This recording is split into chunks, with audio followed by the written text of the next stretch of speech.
안녕하십니까. 강남농법인의 김혜선 고문입니다. 지금까지 저희가 근로기준법에 대해서 정봉순 노무사님 모시고 쭉 얘기를 해왔는데요. 오늘은 헌법과 근로기준법 다음에 노조법을 이제 얘기를 했는데, 노조법은 헌법과 긴밀하게 관련되어 있기 때문에 그거를 좀 한번 설명을 듣도록 하겠습니다. 네. 예, 안녕하십니까. 공인노무사 정봉수입니다. 헌법과 노동법은 밀접하게 관련이 되어 있습니다. 그리고 우리나라 헌법에 특별히 근로기준법과 관련되는 부분은 이렇게 몇 개가 있는데, 우선 헌법 10조문은 모든 국민은 인간으로서의 존엄과 가치를 지니고 행복을 추구할 권리를 가진다. 국가는 개인이 가지는 불가침의 인권을 확인하고 이를 보장할 의무를 진다. 이렇게 10조의 그러니까 행복 추구권이 있고, 그리고 32조 3항에 보면은 근로 조건의 기준은 인간의 존엄성이 보장되도록 법률로서 정한다 해가지고, 이게 32조 3항에 따라서 근로 조건의 기준은 인간의 존엄성이 보장되도록 법률로서 정한다.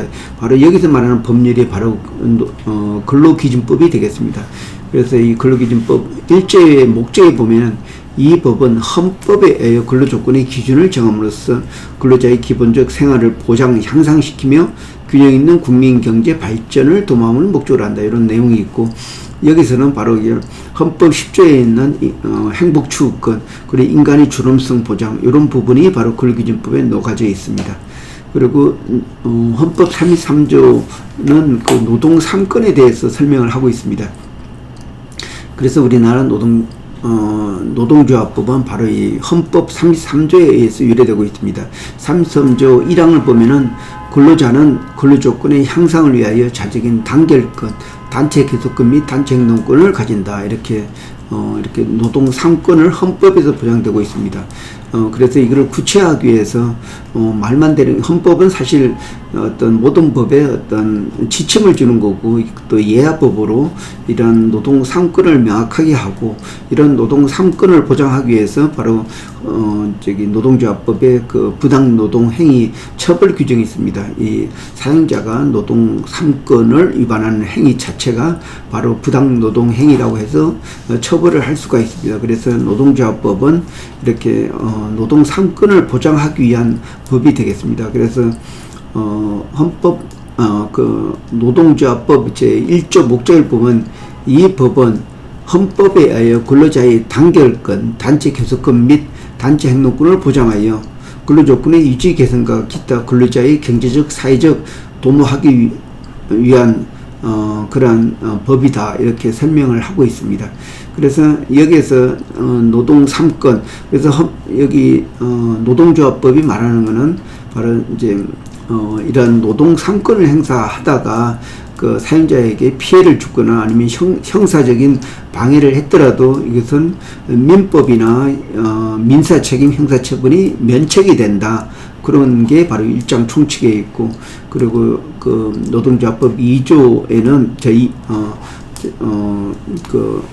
노동조합법 2장에는 바로 노동조합을 설립하고, 또 그러니까 노동조합이라는 건 뭔가, 노동조합을 설립하고, 그리고 노동조합으로서의 노동조합이 어떻게 운영되고 구성되고 활동하는지에 대해서 설명되어 있고, 그리고 노동조합 해산까지 포함되어 있습니다. 그리고 이 3장에서는 노동조합이 만드는 이유가 바로 단체 협약을 유리하게 체결하기 위한 그런 내용입니다. 그래서 단체 교섭 및 단체 협약에 대해서 자세히 설명을 하고 있습니다.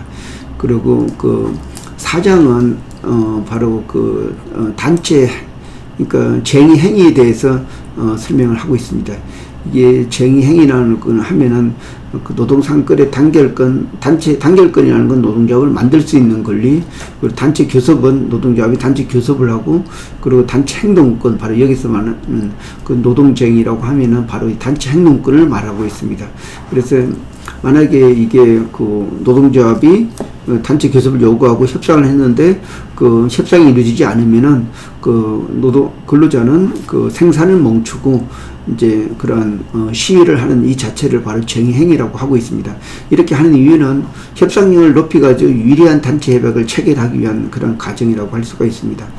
그리고 이 노동조합법은 그 노동조합과 노동관계조정법이라고 있는데 바로 공적 조정을 통해서 냉각기간을 거쳐서 이제 그 어떤 파업권을 얻는 그 과정인데 이 노동쟁의 조정법이 사실상 별도의 법이었는데 이 노동조합법에 포함이 됐습니다. 그러니까 같이 합병이 됐습니다. 그래서 그 이후부터는 노동조합 및 노동관계 조정법이라고 하고 있습니다. 그래서 4장에서 잘 설명하고 있습니다. 그리고 5장에서는 마지막 장인데 부당 노동 행위 규정을 설명하고 있습니다. 이 노동 3권을 침해하는 행위는 바로 헌법상 노동, 그러니까 국민의 기본권이라고 하는 이러한 그 노동 3권을 침해하는 행위는 바로 그 어떤 법으로서 보호하지 않으면 노동조합이 살아남을 수가 없습니다. 그렇기 때문에 이 노동 3권을 보호하기 위해서 이제 부당 노동 행위 규정을 별도로 한 장으로 두고 있습니다. 그래서 이러한 단결권이나 단체 교섭권 그리고 단체 행동권을 침해하는 이러한 행위를 했을 때에는 부당 노동 행위로서 사업주가 처벌을 받을 수 있도록 하고 있습니다. 그리고 또 관련된 구제 절차도 또 기술을 하고 있습니다. 이렇게 노동조합법은 노동 3권과 이런 노동 3권을 보호하기 위한 부당 노동 행위 규정으로 성립되어 있습니다. 네, 그렇군요. 사실 이런 노동조합법, 이렇게 노동자들의 권익을 보호하기 위해서 우리나라가 헌법에 의거해서, 인간의 존엄성 등등 해가지고 이렇게 만들어졌는데, 사실 과거에 파업 노동자 해가지고, 예를 들어서 현대 자동차나 너무 과격한 파업을 하고 이런 사실 과정을 우리가 많이 겪지 않았습니까? 예. 우리 정봉수 대표님이 보시기에 지금 현재 노동자들이 파업하는 그런 행위들이 얼마나 사용자들하고 합리적인 선상에서 이걸 하는지, 아직도 과격한 부분인지 경험에 따라서 좀 설명을 해주시면.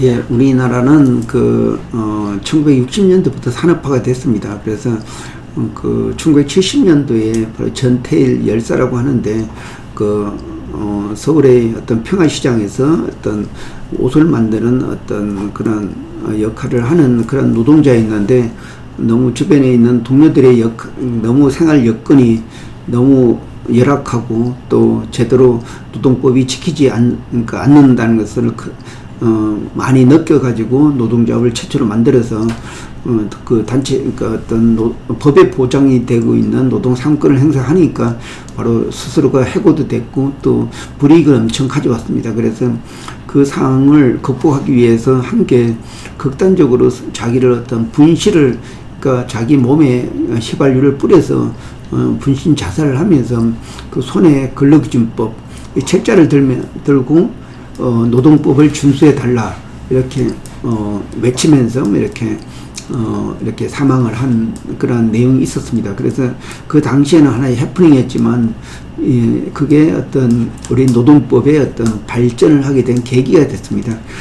우리나라 노동법이 법이 있지만은 법이 지키지 않으면은 그 법이라고 할 수가 없는데, 사실 60년대, 70년대, 심지어 80년대 초까지만 해도 이 노동법은 법으로서만 있지 지키지 않는 법이었습니다. 그렇지만은 이제 80년대 중반에 민주화가 되고 이제 점차적으로 권위주의 정권이 무너지고 어떤 민주화 일어나면서 이제 노동법이 지켜야 되는 법으로 이제 다시 재탄생을 했습니다. 그래서 이 노동법은 엄격하게 지켜야 되는 이런 법으로 나왔는데, 사실 이게 헌법적인 가치가 다 노동법에 들어가 있습니다.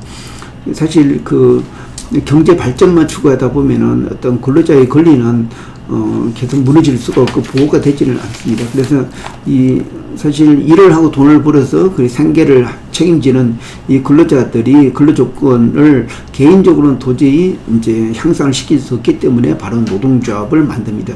이러한 노동조합을 만드는 게 바로 헌법으로서 보호를 받고 있습니다. 에 대해서 비판은 많지만은 어떤 헌법에 적혀져 있다는 건 바로 국민의 기본권이라고 할 수가 있습니다.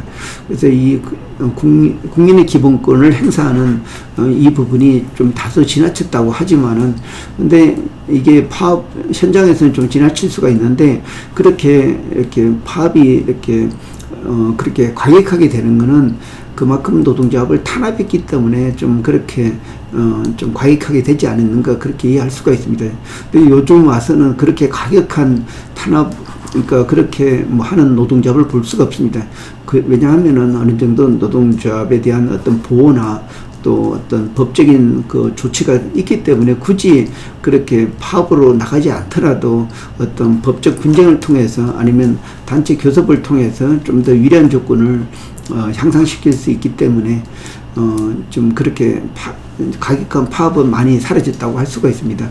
그래서 오히려 지금은 사용자가 노동조합의 요구에 대해서 이제 어떤 인사권을 보호하기 위해서 오히려 사용자가 가격하게 좀 노동조합한테 그 단체벽을 그 사용자가 유리한 쪽으로 요구를 하고 그걸 간치를 하는 그런 내용들이 많이 발생하고 있습니다. 사실 이건 정상적인 내용이라고 할 수 있습니다. 왜냐하면 그 단체 협약은 노동조합과 사용자가 동의해서 그 나온 그 결과물이기 때문에 지금까지는 노동조합이 요구해서 이제 그러니까 성취를 했지만 지금은 이제 경기가 어려워지고 또 사업주도 살아남아야지 근로자도 보호하는 그런 입장이기 때문에 사업주가 좀 노동조합의 어떤 그 제재 없이 좀 자유롭게 경영을 할 수 있도록 노동조합의 어떤 간섭을 좀 차단하는 그런 단체 교섭이 많이 이루어지고 있습니다. 네, 그렇군요. 워낙 우리가 산업화가 60년대로 말씀하셨기 때문에 너무 짧은 기간 동안에 사실은 이런 노동조합이라든지 우리나라 근로자의 권익을 보호하고 이런 거를 이루었기 때문에 그동안에 많은 사건들이 사건들이 있었던 것 같습니다. 앞으로도 많은 그 합리적인 선상에서 민주적으로 해결할 수 있는 방안이 되었으면 좋겠습니다. 예, 고맙습니다. 앞으로 이제 노동조합에 대해서 열심히 동영상 촬영할 예정에 있습니다. 그래서 그런 부분을 염두에 두고 노사 평화나 아니면 노사의 어떤 대등한 위치에서 이 동영상을 찍도록 하겠습니다. 감사합니다. 예, 고맙습니다.